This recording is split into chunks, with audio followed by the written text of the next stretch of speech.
很快扔的人越来越多，所以这块地呢很快就被填满了。填满以后呢，他马上在这里这个盖了20多个商铺，每个商铺呢前店后方然后加仓库、马厩。经过他非常巧妙的经营，把这一片变成了一个非常繁华的这个商业区，所以他成了一代巨富，他也被誉为我国商业地产的第一人。What this tells us is that even 1,000 years ago, clever businessmen were already investing in land and developing commercial property in the central business district. It was the beginning of a new industry, and it all came about because of the Silk Road. At the same time, on the other side of the world, the power of business erected a coastal city in the Roman Empire. This is the final stop along the Silk Road before reaching the gateway to Rome. It is Ostia. Built in the 4th century BC, Ostia stood at the mouth of the Tiber River. At first, the city was nothing more than a small port town, but the growing trade between east and west caused it to be hugely expanded. Over time, the once small town was transformed into a commercial city, and its advantageous geographical location caused land values here to skyrocket. After 1,000 years, all that remains of this once thriving city are these ruins. But through computer-generated images, we can get a picture of what Ostia looked like back then. Row upon row of commercial streets, stores, shops and warehouses would have been everywhere. There would also have been theatres, bathing spas, restaurants, wine shops, government buildings, and of course, various temples. The city centre was equipped with every type of amenity. That such an insignificant town could undergo such an enormous change seems incredible, but such is the power of trade. Today, be it in Chang'an or Rome, buying shops in business districts is a great investment. From the time business districts were separated from residential ones 1,000 years ago, the price of commercial property has never ceased to increase. If you want to see just how prosperous business areas have become, all you need to do is take a look at the price of commercial real estate.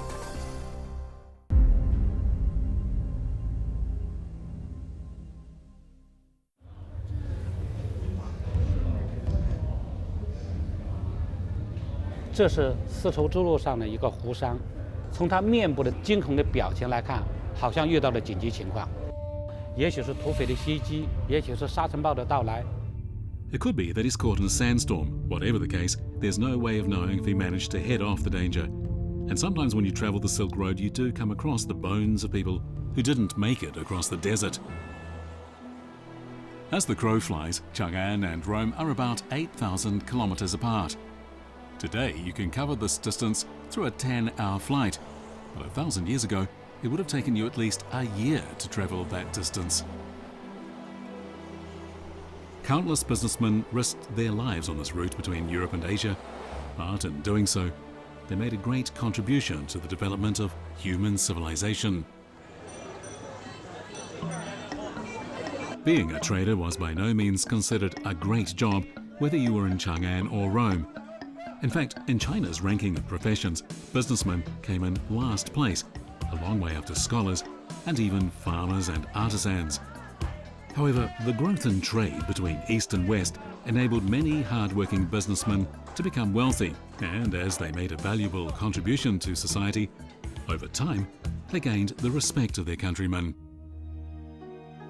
Most traders in Chang'an ran their business in the busy West Market, and some of them became the city's richest people. Among them was Zhou Fengchi, who in the early Tang dynasty became Chang'an's wealthiest merchant by selling silk and running wine shops. Another was the jeweler Wang Yuanbao, who was rich enough to display his jewelry in front of the Emperor Xuanzong. In the late Tang dynasty, when the state found itself in difficulty, these magnates generously offered their assistance. 这里有个故事叫九湖捐钱。王九湖他是很大的一个富商，长安城经过了农民起义经过战乱多次被毁，所以这个城市建设当中缺很多钱。王九湖无偿的捐赠他的利润，为国家建设来做善事。Wang Jiaohu donated generously to the state on 2 occasions. he gave 300,000 yuan for the restoration of Juchua Gate and 100,000 yuan for the reconstruction of Angkor Temple. To help raise money for the temple, the emperor decreed that for every 1,000 yuan donated, the donor would be rewarded by being permitted to strike the bell in the bell tower. Wang Jiaohu ended up striking the bell 100 times. Wang's contribution of 400,000 yuan is just one example of the extreme wealth and good character of the rich merchants of Chang'an. 这就是东方的商业文化当中对义和利的处理，以及我们的游戏规则和我们的价值追求。Most of the intermediary dealers along the Silk Road came from states in the western regions. Compared to Chinese traders, they were exposed to greater risks and more challenges. For weeks on end, they faced wind and rain while traveling very long distances. This is why the men portrayed on these Tang ceramics look tough and rugged. They are men who really have seen the world.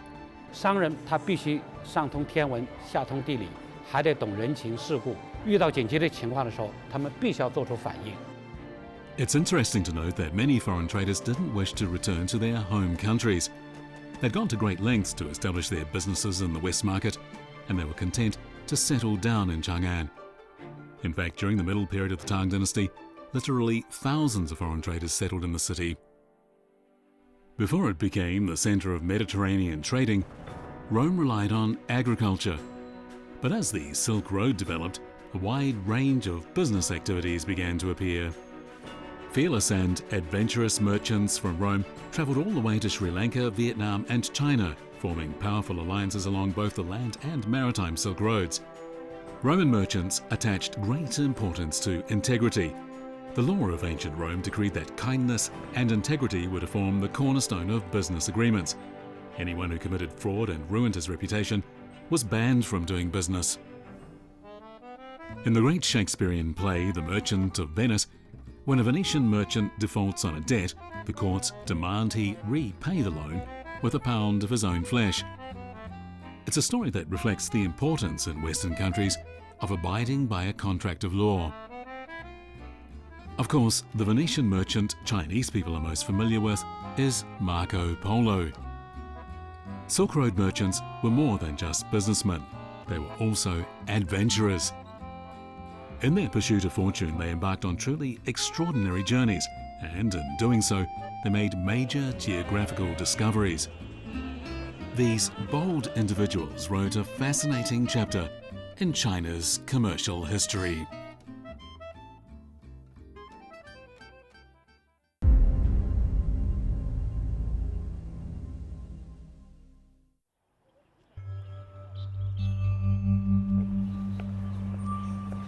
The delivery man is an everyday part of modern society. But more than 1,000 years ago on the Silk Road, things were very different. They looked like this.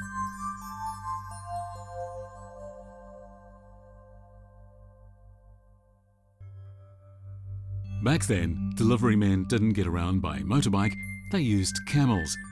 In fact, the most popular products of the time, silks, ivories and ceramics, were all carried on the backs of camels.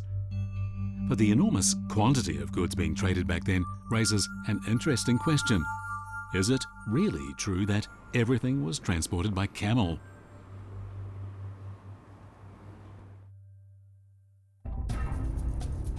Thanks to modern transportation, trade today is largely free from the limitations imposed by geography. Business at a global level is interconnected. But back then, without modern transportation, how did goods move from one place to another? How did products get all the way from Chang'an to Rome? As hard to believe as it seems, it really was all done by camel. 骆驼这动物温顺，能够服众。 Camels are what we call a hardy species. They can endure hunger, thirst, cold weather and hot weather with relative ease compared with other beasts of burden. The overland Silk Road mostly ran across the uncharted deserts of northwest China, and only the camel was able to cope with this challenging terrain. The camel had an astonishing capacity for carrying cargo.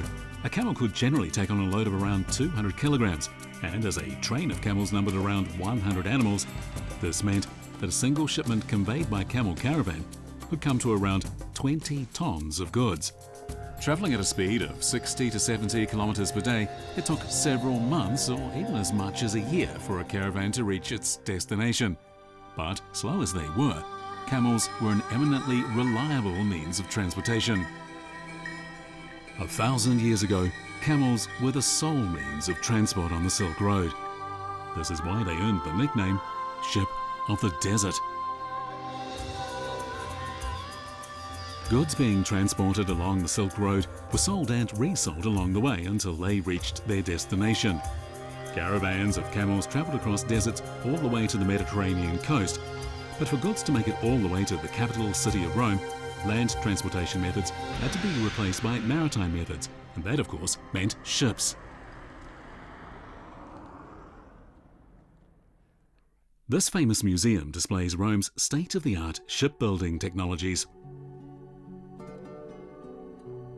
Rome was a great maritime empire, and its shipbuilding technology was very advanced. These colossal keels demonstrate the Romans' ability to build huge boats with a load capacity of hundreds of tons. Just one of their large ships was the equivalent of dozens of camel caravans. As these ships saved time by reaching their destinations directly, they played a vital role in the maritime Silk Road. Setting off from the port in Egypt, it took these commercial ships loaded with cargo nearly 2 or 3 days to arrive at the port of Ostia. 这里就是 Ostia， 这个地方曾经是非常重要的一个地中海的商业口岸。来自于中国的丝绸以及其他的商品，就是在这个地方登岸进入罗马，所以这个地方是陆上丝绸之路和海上丝绸之路的一个重要的交汇点。2000多年前，这里有完善的物流设施，有码头，有海关以及保护海防的军事要塞。 Today's port of Rome evolved from the ancient port of Ostia, which was at the time the largest port in the Mediterranean and the final stop along the Silk Road. Traiano costruisse il famoso porto romano, uno dei porti più importanti del Mediterraneo e della romanità, che faceva arrivare le merci a Roma e in tutta l'Italia centrale. Può ancora giocare un ruolo molto importante, lo sta giocando e lo giocherà ancora di più. Transported first by camel and then by ship, goods from Chang'an travelled 10,000 kilometres through sandstorms in the desert and gales at sea to arrive in Rome. Compared with today, in ancient times it was a very long and difficult journey. We can only imagine the immense effort and courage traders needed to pursue international trade back then. But we should honour them for what they accomplished. For because of their efforts, we have the hard-earned prosperity that we enjoy today.